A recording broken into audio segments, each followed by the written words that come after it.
What's your no one will ever believe this true story? I was camping in the Appalachian Mountains with 3 of my guy friends. We were all laughing and telling stories around the fire one night around midnight. The friend next to me grabbed my leg and pointed at the woods. We both saw a man's silhouette standing there. We called out to him, but he turned around and vanished from sight. We were 18, no cell service, and camp was all pitched up at midnight. Too late to search for another spot where we might get away from whoever it was, and too scared to search for him. We decided to sleep through the night there with 2-man watch teams. No signs of him for the rest of the night. We got out of the woods all right.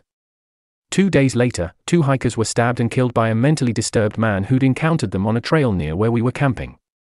Every now and then I wonder how close we came to having our cards punched that night by what could have been a knife-wielding murderer.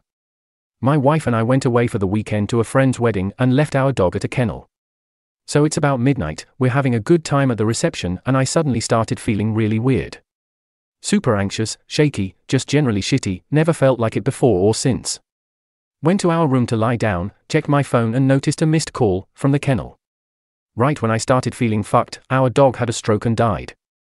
Probably not connected, and I'm the last person to believe in that spiritual connection crap, but man, the timing was uncanny. Man, I miss that dog. Just posted about it, but the worst date of my life, back when I was single and on apps, I matched with this guy and he's super cute. He had a shirtless mirror selfie, which was usually a hard pass for me, but he seemed sweet and nerdy, so I talked to him. He tells me how he's really worked on his body because he was heavy growing up and really awkward with women. I'm thinking, he doesn't realize he's hot.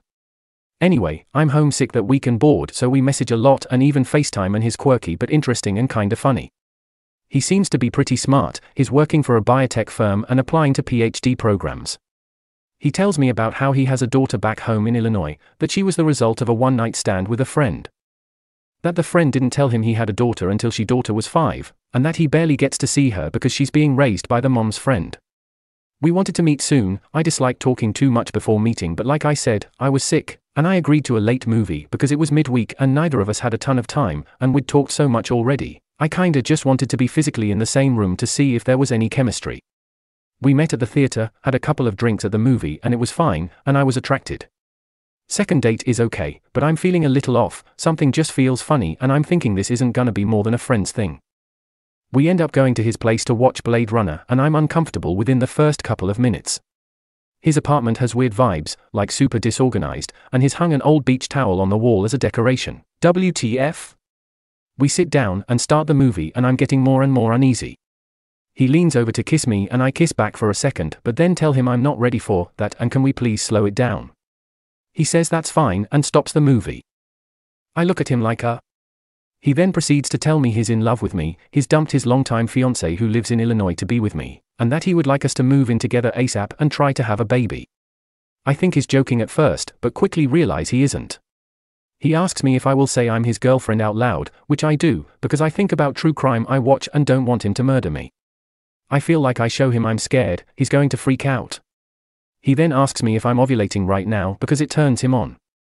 I fake yawn and tell him I'm exhausted and it's a work night and I really want to see him tomorrow, so I'm just going to go home and get rest. He looks totally crestfallen but says, okay.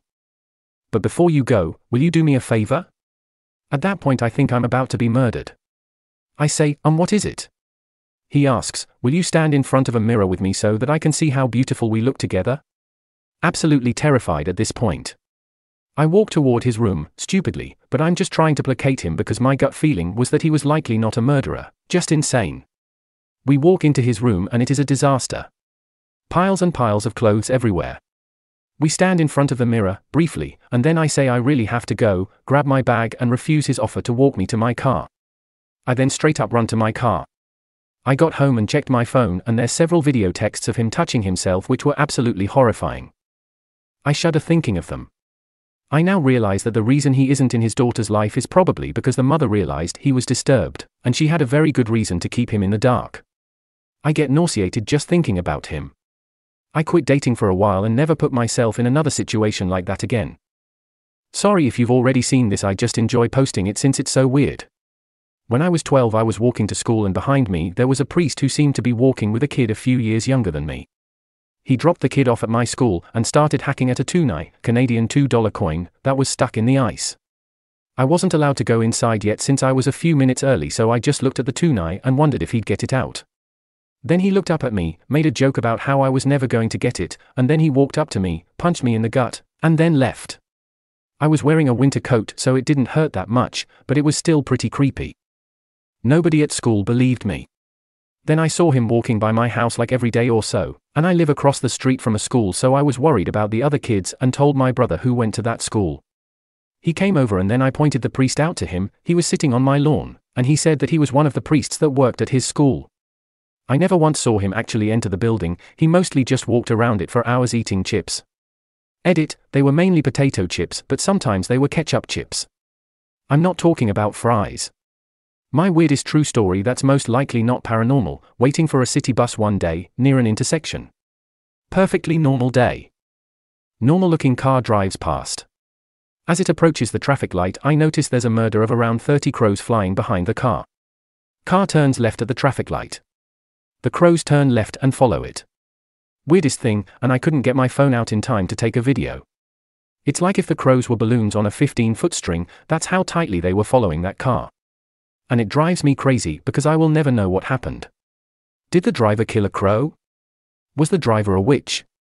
What happened when the driver got out of the car, wherever they were going?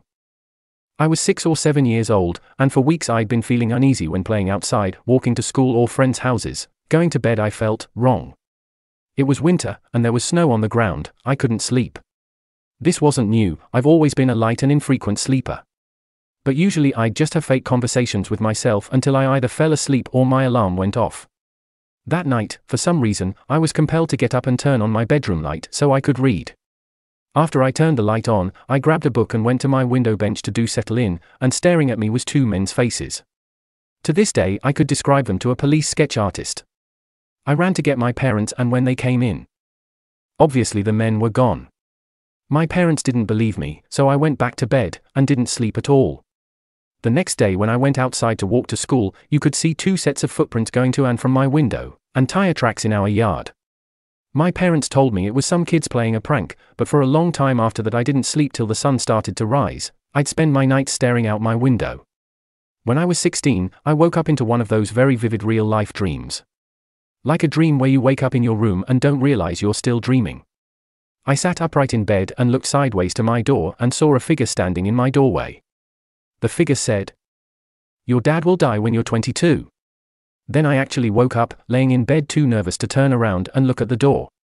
The next morning at breakfast I told my family, including my dad, about the dream. Everyone was uneasy, and then my dad said, "Don't worry about it. Now that you've told me, there's no way it'll happen."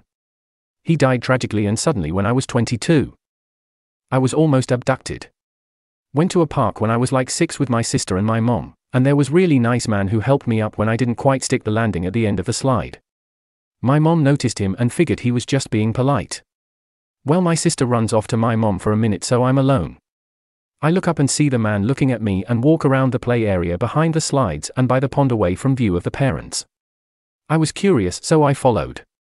He was crouched by the pond out of sight, and I remember tidbits, but I do remember he told me I was pretty and very mature for my age.